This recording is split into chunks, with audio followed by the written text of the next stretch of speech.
সিরিয়ালে দুটো করে না মেয়ে একটা করে ছেলে, একটা করে মেয়ে দুটো করে ছেলে, এটা কি সিরিয়াল?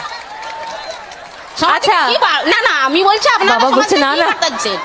কি বার্তাটা দিচ্ছেন আপনারা? আচ্ছা এবার আমি একটু বলি, আমার উপর কেন রাগ করছে? আমার তো একটা বিয়েও হয়নি, বলো। আপনার উপরে রাগ না, আমার ওই আপনাদের প্রজেক্টটার উপরে রাগ। তা আমার উপর কেন রাগ? এইটাই লিখে নেন, অন্য কি লেখার কোনো পায়নি। আচ্ছা আচ্ছা, আমি একটু তাহলে উত্তরটা দিই এবার। হ্যাঁ আমি উত্তর দিই। অবশ্যই।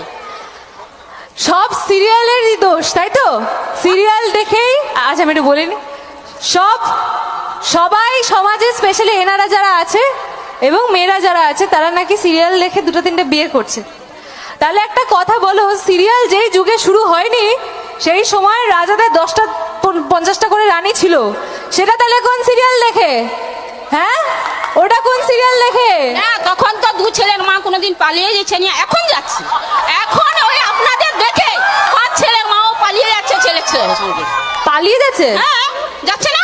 কিন্তু দীপা তো দেখাচ্ছেন তো আপনারা, শিখাচ্ছেন তো আপনারা। আর আপনি যদি দুটো ছেলে বাবাদের সঙ্গে লাইন মারতেই থাকেন, একটার গায়ে 4টে বিয়ে করতে থাকেন, তাহলে আপনারা সমাজে কি শিখছে? আচ্ছা, মেয়েরা লাইন মারছে? মারেনি? তুমি মারনি? আরে আমি তো বিয়ে করতে পারিনি। কেন? তোমার জন্য কি আর কোথাও ছেলে নেই? আমার জন্য শুধু সূর্যই আছে, আমার জন্য আর কেউ নেই। একটা ছেলে পিছনে ঘুর ঘুর করে বাদ দিয়ে আর একটা ছেলে থেকে ধরুন। প্রত্যেকটা সিরিয়াল